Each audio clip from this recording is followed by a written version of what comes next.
Hi dear students, ಈ ವಿಡಿಯೋದಲ್ಲಿ AK. Ramanujan ಅವರ ಒಂದು ಪೋಯಮ್ ಅಬಿಚುವರಿ ಅಂತಕ್ಕಂತಹ ಪೋಯಮ್ನ ಸಮರಿಯನ್ನು ಡಿಸ್ಕಷನ್ ಮಾಡ್ತಾ ಹೋಗೋಣ ವಿದ್ಯಾರ್ಥಿಗಳೇ. ನೋಡಿ, ಅಬಿಚುವರಿ ಅಂದರೆ ನಿಧನ ವಾರ್ತೆ ಅಂಥೇಳಿ ನಾವು ಅರ್ಥ ಮಾಡ್ಕೋಬೇಕಾಗತ್ತೆ. ಈ ಒಂದು ಪೋಯಮನ್ನು ಪೋಯೆಟ್ ಅವರು ತಮ್ಮ ಒಂದು ತಂದೆ ತೀರಿಕೊಂಡಂತಹ ಸಂದರ್ಭದಲ್ಲಿ ಅವರಿಗಾದಂತಹ ಒಂದಿಷ್ಟು ಫೀಲಿಂಗ್ಸನ್ನು ಇಲ್ಲಿ ಶೇರ್ ಮಾಡ್ಕೊಳ್ತಾ ಇದ್ದಾರೆ. ಬನ್ನಿ ಇದನ್ನು ಡಿಸ್ಕಷನ್ ಮಾಡ್ತಾ ಹೋಗೋಣ ವಿದ್ಯಾರ್ಥಿಗಳೇ. ವಿಡಿಯೋಗೆ ಲೈಕ್ ಕೊಡೋದನ್ನು ಮರಿಬೇಡಿ, ನಿಮ್ಮ ಫ್ರೆಂಡ್ಸ್ಗೂ ಕೂಡ ಶೇರ್ ಮಾಡ್ಕೊಳ್ಳಿ ಅಂತ ಹೇಳ್ತಾ ಫಸ್ಟ್ ಪಾಯಿಂಟನ್ನು ಗಮನಿಸಿ. This poem is about the poet's father who died, but it is not a sad or loving poem. So ಈಗ ತಂದೆ ಸತ್ತಿರ್ತಕ್ಕಂಥದ್ರ ಬಗ್ಗೆ ಪೋಯೆಟ್ ಅವರು ಈ ಒಂದು ಪೋಯಮಲ್ಲಿ ತಮ್ಮ ಫೀಲಿಂಗ್ಸನ್ನು ಎಕ್ಸ್ಪ್ರೆಸ್ ಮಾಡ್ತಾ ಇದ್ದಾರೆ. ಬಟ್ ಅವರಿಗೆ ಯಾವುದೇ ರೀತಿಯಾಗಿರ್ತಕ್ಕಂತಹ ಒಂದು ಬೇಸರವನ್ನು ನಾವು ಈ ಪೋಯಮಲ್ಲಿ ನೋಡ್ತಾ ಇಲ್ಲ. The poet does not praise his father, ತಮ್ಮ ತಂದೆಯನ್ನು ಅವರು ಇಲ್ಲಿ ಹೊಗಳ್ತಾ ಇಲ್ಲ. Instead he tells us what the father left behind and most of it was trouble. So ತಮ್ಮ ತಂದೆ ಸತ್ತು ಹೋಗಿರ್ತಕ್ಕಂತಹ ಸಂದರ್ಭದಲ್ಲಿ ಏನೆಲ್ಲ ಲೆಫ್ಟ್ ಬಿಹೈಂಡ್ ಅಂದರೆ ಬಿಟ್ಟು ಹೋಗಿದ್ದಾರೆ, ಉಳಿಸಿ ಹೋಗಿದ್ದಾರೆ, ಇವರಿಗೋಸ್ಕರ ಏನೆಲ್ಲವನ್ನು ಕೊಟ್ಟು ಹೋಗಿದ್ದಾರೆ ಅಂತಕ್ಕಂಥದ್ದನ್ನು ಹೇಳ್ತಾ ಇದ್ದಾರೆ. ಸೊ ಅವರು ಕೊಟ್ಟು ಹೋಗಿರ್ತಕ್ಕಂಥದ್ದು ಬೇರೆ ಏನೂ ಅಲ್ಲ, ಕೇವಲ ಟ್ರಬಲ್ ಅಂತಕ್ಕಂಥದ್ದನ್ನು ನಾವು ಆರಂಭದಲ್ಲೇ ಗಮನಿಸ್ತೇವೆ. When the poet's father died, he did not leave behind wealth or happiness. ತಂದೆ ಸತ್ತಂತಹ ಸಂದರ್ಭದಲ್ಲಿ ಯಾವುದೇ ವೆಲ್ತ್ ಅಂದರೆ ಸಂಪತ್ತನ್ನಾಗಲಿ ಅಥವಾ ಸಂತೋಷವನ್ನಾಗಲಿ ಬಿಟ್ಟು ಹೋಗಿಲ್ಲ. ಅದರ ಬದಲಾಗಿ ಬಿಟ್ಟು ಹೋಗಿರ್ತಕ್ಕಂಥದ್ದು ಏನನ್ನ ನೋಡಿ, he left behind dust on A table full of papers. ಒಂದು ಟೇಬಲ್ ಇದೆ, ಅದರ ತುಂಬ ಧೂಳು ತುಂಬಿರ್ತಕ್ಕಂತಹ ಪೇಪರ್ಗಳೇ ತುಂಬಿದ್ದಾವೆ.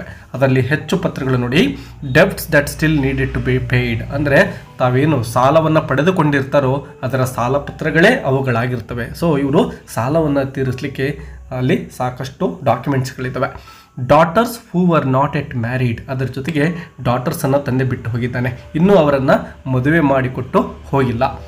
A weak house that leaned on a bent coconut tree, ಮತ್ತೊಂದು ವಿಷಯ ಯಾವುದಪ್ಪ ಅಂದರೆ ಬಿಟ್ಟು ಹೋಗಿರ್ತಕ್ಕಂಥದ್ದು ತಂದೆ ಒಂದು ಹಳೇದಾಗಿರ್ತಕ್ಕಂತಹ ಆಲ್ರೆಡಿ ಮುರುಕಲಾಗಿರ್ತಕ್ಕಂತಹ ಒಂದು ಮನೆ, ಆಲ್ರೆಡಿ ಒಂದು ಕಡೆ ಅದು ಲೀನ್ ಆಗಿದೆ ಅಂದರೆ ವಾಲಿಕೊಂಡಿದೆ. ಬೆಂಟ್ ಕೋಕೋನಟ್ ಟ್ರೀ ಅಂದರೆ ಮನೆಯ ಹೊರಗಡೆ ಒಂದು ಕೋಕೋನಟ್ ಟ್ರೀ ಇದೆ, ಅದು ಕೂಡ ಬೆಂಡ್ ಆಗಿದೆ. ಅದೇ ರೀತಿಯೇ ಈ ಮನೆಯು ಕೂಡ ಬೆಂಡ್ ಆಗಿ ಹೋಗಿದೆ. These things show that the father's life had not been successful or peaceful. So ಈ ಎಲ್ಲ ವಿಷಯಗಳನ್ನು ಗಮನಿಸಿದರೆ ಗೊತ್ತಾಗ್ತಕ್ಕಂಥದ್ದು ಏನಪ್ಪ ಅಂದರೆ ಅವರ ತಂದೆಯ ಜೀವನ ಒಂದು ಸಕ್ಸಸ್ಫುಲ್ ಲೈಫನ್ನು ಅವರು ನಡೆಸಿಲ್ಲ ಅಂತಕ್ಕಂಥದ್ದು ನಮಗೆ ಅರ್ಥ ಆಗುತ್ತೆ. Instead of leaving behind comfort, he left problems for the rest of the family to handle. So ಯಾವುದೇ ಒಂದು ಕಂಫರ್ಟನ್ನು ಬಿಟ್ಟು ಹೋಗಿಲ್ಲ ತಂದೆ. ಈಗ ಅವನು ಬಿಟ್ಟು ಹೋಗಿರ್ತಕ್ಕಂಥದ್ದು ಕೇವಲ ಸಮಸ್ಯೆಗಳನ್ನು, ಉಳಿದಿರ್ತಕ್ಕಂತಹ ಆ ಒಂದು ಫ್ಯಾಮಿಲಿ ಮೆಂಬರ್ಸ್ ಏನಿದ್ದಾರೋ ಅವರೆಲ್ಲರೂ ಕೂಡ ಆ ಸಮಸ್ಯೆಗಳನ್ನು ಈಗ ಹ್ಯಾಂಡಲ್ ಮಾಡಬೇಕಾಗಿತ್ತು. Even his memory is described as just a name and a face, showing that he had no strong legacy. ನೋಡಿ, ಅವರು ಕೂಡ ಬಿಟ್ಟು ಹೋಗಿರ್ತಕ್ಕಂಥದ್ದು ಅಂದರೆ ತಂದೆ ಬಿಟ್ಟು ಹೋಗಿರೋದು ನೇಮ್, ಕೇವಲ ಒಂದು ಹೆಸರನ್ನು ಬಿಟ್ಟು ಹೋಗಿದ್ದಾರೆ, ಮತ್ತು ಒಂದು ಫೇಸ್ ಅಂದರೆ ಅವರ ನೆನಪುಗಳು ಮಾತ್ರ ಉಳ್ಕೊಂಡಿದ್ದಾವೆ. ಬಹಳಷ್ಟು ಇಂಪಾರ್ಟೆಂಟ್ ಆಗಿರ್ತಕ್ಕಂಥದ್ದು ಏನೂ ಕೂಡ ಉಳಿದಿಲ್ಲ. The poet does not show deep sorrow or respect for his father. ಮಗ ಯಾವುದೇ ಒಂದು ಸಾರೋ ಅಂದರೆ ದುಃಖವನ್ನು ವ್ಯಕ್ತಪಡಿಸ್ತಾ ಇಲ್ಲ ಅಥವಾ ಒಂದು ಗೌರವವನ್ನು ಕೂಡ ಈ ಒಂದು ಪೋಯಮಲ್ಲಿ ತೋರಿಸ್ತಕ್ಕಂಥದ್ದನ್ನು ನಾವು ಗಮನಿಸೋದಿಲ್ಲ. He does not say he misses him or that he loved him. ತಾನು ತಂದೆಯನ್ನು ಮಿಸ್ ಮಾಡ್ಕೊಳ್ಳೋದಾಗಲಿ ಅಥವಾ ಅವನನ್ನು ಪ್ರೀತಿಸ್ತಾ ಇರೋದಾಗಲಿ ಯಾವುದೇ ವಿಷಯವನ್ನು ಕೂಡ ನಾವು ಇಲ್ಲಿ ಗಮನಿಸೋದೇ ಇಲ್ಲ. Instead he speaks in a flat ಎಮೋಷನ್ಲೆಸ್ way, simply listing what the father left behind. So ಯಾವುದೇ ಒಂದು ಭಾವನೆಗಳೇ ಇಲ್ಲದೇನೆ ಕೇವಲ ತಂದೆ ಏನೆಲ್ಲ ಸಮಸ್ಯೆಗಳನ್ನು ಬಿಟ್ಟು ಹೋಗಿದ್ದಾರೆ ಅಂತಕ್ಕಂಥದ್ದನ್ನು ಪೋಯೆಟ್ ನಮ್ಮ ಮುಂದೆ ಹೇಳ್ತಾ ಹೋಗ್ತಾರೆ ಪೋಯಮಲ್ಲಿ. This shows that the relationship between the poet and his father may have been distant or cold. So ಈ ರೀತಿ ನಮಗೆ ಈ ಒಂದು ಪೋಯಮ್ ಮೂಲಕ ತಿಳಿಯೋದೇನಪ್ಪ ಅಂದರೆ ತಂದೆ ಮತ್ತು ಮಗನ ಬಗ್ಗೆ ಇಬ್ಬರ ಮಧ್ಯೆ ಒಂದು ಒಳ್ಳೆಯ ರಿಲೇಷನ್ಶಿಪ್ ಇರಲಿಲ್ಲ ಅಂತಕ್ಕಂಥದ್ದು ಅರ್ಥ ಆಗುತ್ತೆ. It also reflects how many people in traditional families feel pressure rather than love. So ಕೇವಲ ಅವರ ಫ್ಯಾಮಿಲಿ ಮಾತ್ರ ಅಲ್ಲ, ನಮ್ಮ ಸೊಸೈಟಿಯಲ್ಲಿ ಎಷ್ಟೋ ಫ್ಯಾಮಿಲಿಗಳು ಇದೇ ರೀತಿಯಾಗಿರ್ತಕ್ಕಂತಹ ಒಂದು ಪ್ರಾಬ್ಲಮನ್ನು ಎದುರಿಸಬೇಕಾಗುತ್ತೆ ಒಬ್ಬ ವ್ಯಕ್ತಿ ತೀರಿ ಹೋದಂತಹ ಸಂದರ್ಭದಲ್ಲಿ ಅಂತಕ್ಕಂಥದ್ದನ್ನು ಕೂಡ ನಾವು ಇಲ್ಲಿ ಗಮನಿಸ್ತೇವೆ. The poem suggests that the father did not give his children emotional support, and this is why the poet speaks about him in such a dry and factual way. So ತಂದೆ ಈಗ ಸತ್ತು ಹೋದಾಗ ಇವರಿಗೆ ಯಾವುದೇ ರೀತಿಯ ದುಃಖ ಆಗದೇ ಇರಲಿಕ್ಕೆ ಕಾರಣ ಏನು ಅಂದರೆ ತಂದೆ ಆ ರೀತಿಯಾಗಿರ್ತಕ್ಕಂತಹ ಸಪೋರ್ಟಿವ್ ಆಗಿ ಏನನ್ನೂ ಕೂಡ ಮಕ್ಕಳಿಗೆ ಅಥವಾ ತನ್ನ ಹೆಂಡತಿಗೆ ಬಿಟ್ಟು ಹೋಗಿಲ್ಲ. ಹಾಗಾಗಿನೇ ಅವರು ತುಂಬ ಇಲ್ಲಿ ಸತ್ಯವಾಗಿರ್ತಕ್ಕಂಥದ್ದನ್ನೇ ಯಾವುದೇ ಭಾವನೆಗಳು ಇಲ್ಲದೇನೆ, ಟ್ರೈ ಅಂದರೆ ಇಲ್ಲಿ ಯಾವುದೇ ಭಾವನೆಗಳು ಇಲ್ಲದೇನೆ ಅಂತ ಅರ್ಥ ಮಾಡ್ಕೋಬೇಕು ನಾವು. ಮತ್ತು ಫ್ಯಾಕ್ಚುವಲ್ ವೇ ಅಂದರೆ ಸತ್ಯಕ್ಕೆ ಹತ್ತಿರವಾಗಿರ್ತಕ್ಕಂತಹ ವಿಷಯಗಳನ್ನು ಶೇರ್ ಮಾಡ್ಕೊಳ್ತಾ ಹೋಗ್ತಾರೆ. The poet says that when his father died, a small obituary was printed in a newspaper. So ಈಗ ತಂದೆ ಸತ್ತು ಹೋಗಿ ಸ್ವಲ್ಪ ದಿನದಲ್ಲಿ ಏನು ಮಾಡ್ತಾರೆ, ನ್ಯೂಸ್ ಪೇಪರಲ್ಲಿ ಒಂದು ಅಬಿಚುವರಿ ಅಂದರೆ ಮರಣ ವಾರ್ತೆಯನ್ನು ಪ್ರಕಟಣೆ ಮಾಡ್ತಾ ಇದ್ದಾರೆ. But it had the wrong name and date. ನೋಡಿ, ಒಂದು ಇಲ್ಲಿ ವ್ಯಂಗ್ಯ ಏನಪ್ಪ ಅಂದರೆ, ಆ ಒಂದು ನ್ಯೂಸ್ ಪೇಪರಲ್ಲಿ ಏನು ಬಂದಿರುತ್ತಲ್ವ ಕಾಲಮ್ ಆ ತಂದೆಯ ಕುರಿತಾಗಿ, ಅದರಲ್ಲಿ ಹೆಸರನ್ನು ತಪ್ಪಾಗಿ ಪ್ರಿಂಟ್ ಮಾಡಿದ್ದಾರೆ. ಸತ್ತಿರ್ತಕ್ಕಂತಹ ಡೇಟ್ ಕೂಡ ರಾಂಗ್ ಆಗಿರುತ್ತೆ. This shows how society often forgets ordinary people. ಇದರಿಂದ ಸತ್ತೋಗಿರ್ತಕ್ಕಂತಹ ಕಾಮನ್ ಪೀಪಲ್ ಯಾರಾದರೂ ಇದ್ದರೆ ಅವರನ್ನು ಸೊಸೈಟಿ ಅಂತಕ್ಕಂಥದ್ದು ಎಷ್ಟು ಬೇಗ ಮರೆತು ಬಿಡುತ್ತೆ ಅಂತಕ್ಕಂಥದ್ದನ್ನು ಅವರು ಇಲ್ಲಿ ನೋವಿನಿಂದನೇ ಎಕ್ಸ್ಪ್ರೆಸ್ ಮಾಡ್ತಾರೆ ಪೋಯೆಟ್ ಅವರು. Even in death the poet's father was not honoured or remembered properly. So ಸತ್ತು ಹೋದ ನಂತರದಲ್ಲೂ ಕೂಡ ತಂದೆಗೆ ಒಂದು ಸೂಕ್ತ ಗೌರವ ಸಿಗ್ತಾ ಇಲ್ಲ, ಯಾಕೆಂದರೆ ಅವರ ಹೆಸರು ತಪ್ಪಾಗಿದೆ, ಆ ಸತ್ತಿರ್ತಕ್ಕಂತಹ ಡೇಟ್ ಕೂಡ ತಪ್ಪಾಗಿ ಪ್ರಕಟಣೆ ಆಗಿದೆ. ಸೊ ಅಲ್ಲಿ ಒಂದು ಗೌರವ ಸಿಗ್ತಾ ಇಲ್ಲ ಅಂತಕ್ಕಂಥದ್ದನ್ನು ಇಲ್ಲಿ ಹೇಳ್ತಾ ಇದ್ದಾರೆ. ಮತ್ತು ಅವ್ರನ್ನ ಸರಿಯಾಗಿ ನೆನಪು ಕೂಡ ಮಾಡ್ಕೊಳ್ತಾ ಇಲ್ಲ ನಮ್ಮ ಸಮಾಜ ಅಂತ ಹೇಳ್ತಾರೆ. This part of the poem shows how meaningless public tributes can be, especially when they are written with errors and no real respect. So ಈ ರೀತಿಯಾಗಿ ಒಂದು ಪಬ್ಲಿಕ್ ಏನು ಪ್ರಕಟಣೆಗಳು ಬರ್ತಾವಲ್ವ, ಟ್ರಿಬ್ಯೂಟ್ಸ್ ಅಂದರೆ ಸತ್ತವರಿಗೆ ಈಗ ಒಂದು ಏನೋ ಪ್ರಕಟಣೆ ಮಾಡಿದರೋ ಆ ರೀತಿಯ ಒಂದು ವಿಷಯ ಕೂಡ ತಪ್ಪಾಗಿ ಪ್ರಕಟಣೆ ಆಗ್ತಕ್ಕಂಥದ್ದು. ಎರರ್ಸ್ ಅಂದರೆ ತಪ್ಪಾಗಿ ಅಂತೇಳಿ. ಸೊ ಇದರಿಂದ ಒಂದು ಗೌರವ ಸಲ್ತಾ ಇಲ್ಲ, ನೋ ರಿಯಲ್ ರೆಸ್ಪೆಕ್ಟ್. ಇದರಿಂದ ನಾವು ನೈಜ ಒಂದು ರೆಸ್ಪೆಕ್ಟನ್ನು, ಗೌರವವನ್ನು ಕೊಟ್ಟ ಹಾಗೆ ಆಗೋದಿಲ್ಲ ಅಂಥೇಳಿ ಹೇಳ್ತಾರೆ. It also reflects the idea that many people live and die without being noticed by the world. ಇದರಿಂದ ಮತ್ತೊಂದು ವಿಷಯ ಏನು ಗೊತ್ತಾಗುತ್ತೆ ಅಂದರೆ, ಸಮಾಜದಲ್ಲಿ ಯಾವುದೇ ಒಂದು ಬಿಟ್ಟು ಹೋಗ್ತಕ್ಕಂತಹ ಅಂದರೆ ಜನಗಳು ನೆನಪಿಟ್ಕೊಳ್ತಕ್ಕಂತಹ ಯಾವುದೇ ಕೆಲಸವನ್ನು ಮಾಡದೇ ಇದ್ದರೆ ಬೇಗ ಈ ಜಗತ್ತು ನಮ್ಮನ್ನು ಮರೆತು ಬಿಡುತ್ತೆ. After the father's death the family had to follow many religious and cultural rituals. ಇನ್ನು ಕೊನೆಯದಾಗಿ ಈ ಒಂದು ಪೊಯಮಲ್ಲಿ ಪೋಯೆಟ್ ಅವರು ಹೇಳ್ತಾ ಹೋಗ್ತಾರೆ, ಈಗ ಸತ್ತ ಮೇಲೆ ಆ ಒಂದು ಶವ ಸಂಸ್ಕಾರ ಇರ್ಬೋದು ಮತ್ತು ಕೆಲವೊಂದಿಷ್ಟು ಸಂಪ್ರದಾಯಬದ್ಧ ಒಂದು ಚಟುವಟಿಕೆಗಳು, ಕಾರ್ಯಕ್ರಮಗಳು ಇರ್ತವೆ. ಅವುಗಳನ್ನು ಏನು ಮಾಡಬೇಕಾಗುತ್ತೆ, ಪೋಯೆಟ್ ಅವರು ನಿರ್ವಹಿಸಬೇಕಾಗುತ್ತೆ.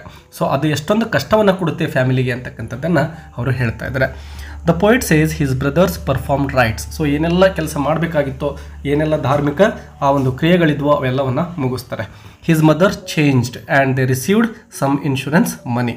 However, these rituals are described in a dull and mechanical way, as if they were done out of duty, not out of love. So ಆ ಒಂದು ವಿಧಿವಿಧಾನಗಳೇನಿದ್ವೋ ಅವುಗಳನ್ನು ನಿರ್ವಹಣೆ ಮಾಡಿರ್ತಕ್ಕಂಥದ್ದು ಕೇವಲ ಸಂಪ್ರದಾಯಬದ್ಧವಾಗಿ ಈ ಒಂದು ರಿಚುವಲ್ಸ್ಗಳನ್ನು ಏನು ಆಚರಣೆ ಮಾಡ್ಕೊಂಡು ಬಂದಿದ್ದಾರೆ. ಹಾಗಾಗಿ ನಾವು ಮಾಡಬೇಕು ಅಂತಕ್ಕಂತಹ ಒಂದು ಮೆಕ್ಯಾನಿಕಲ್ ವೇದಲ್ಲಿ, ಅಂದರೆ ಆರ್ಟಿಫಿಷಿಯಲ್ ಆಗಿ ಅವರು ಮಾಡ್ತಾ ಇದ್ದಾರೆ. ಭಾವನೆಗಳಿಂದ ತುಂಬಿರ್ತಕ್ಕಂತಹ ಒಂದು ಪ್ರೀತಿಯಿಂದ ಅವರು ಆ ಒಂದು ವಿಧಿವಿಧಾನಗಳನ್ನು ನಿರ್ವಹಣೆ ಮಾಡ್ತಾ ಇಲ್ಲ, ಕೇವಲ ಮಾಡಬೇಕಲ್ಲ ಈ ಕೆಲಸಗಳನ್ನು ಅಂಥೇಳಿ ಮಾಡ್ತಾ ಇದ್ದಾರೆ ಅಷ್ಟೇ. The poet also says he inherited not wealth but the responsibilities of cleaning up his father's mess, like handling debts and family problems. ಇನ್ನೊಂದು ವಿಷಯ ಏನಪ್ಪ ಅಂದರೆ, ತಂದೆ ತನಗೆ ಯಾವುದೇ ಒಂದು ವೆಲ್ತನ್ನು, ಸಂಪತ್ತನ್ನು ಇಲ್ಲಿ ಬಿಟ್ಟು ಹೋಗಿಲ್ಲ. ಬಿಟ್ಟು ಹೋಗಿರ್ತಕ್ಕಂಥದ್ದು ಕೇವಲ ರೆಸ್ಪಾನ್ಸಿಬಿಲಿಟೀಸ್, ಜವಾಬ್ದಾರಿಗಳನ್ನು ಬಿಟ್ಟು ಹೋಗಿದ್ದಾರೆ. ಮತ್ತು ಅವರು ಮಾಡಿರ್ತಕ್ಕಂತಹ ಕೆಲವೊಂದಿಷ್ಟು ಸಾಲವನ್ನು ನನ್ನ ಮೇಲೆ ಹೊರಿಸಿ ಹೋಗಿದ್ದಾರೆ. ಮತ್ತು ಆ ಒಂದು ಸಿಸ್ಟರ್ಸ್ ಏನಿದ್ರು ಅವರ ಒಂದು ಮ್ಯಾರೇಜನ್ನು ಈಗ ನಾನು ಮಾಡಬೇಕಾಗಿದೆ. This shows how some deaths leave behind emotional and financial burdens, not blessings. So ಈ ರೀತಿ ಯಾವುದೇ ಒಬ್ಬ ವ್ಯಕ್ತಿ ಸತ್ತು ಹೋದಂತಹ ಸಂದರ್ಭದಲ್ಲಿ ಅವರ ಮನೆಯ ಒಬ್ಬ ಸದಸ್ಯನ ಮೇಲೆ ಯಾವ ರೀತಿಯಾಗಿರ್ತಕ್ಕಂತಹ ಒಂದು ಫೈನಾನ್ಷಿಯಲ್ ಬರ್ಡನ್ ಉಂಟಾಗುತ್ತೆ ಅಂತಕ್ಕಂಥದ್ದನ್ನು ಇಲ್ಲಿ ನಾವು ನೋಡ್ತೇವೆ. Through this poem, Ramanujan gives us a very honest view of death in a middle class Indian family.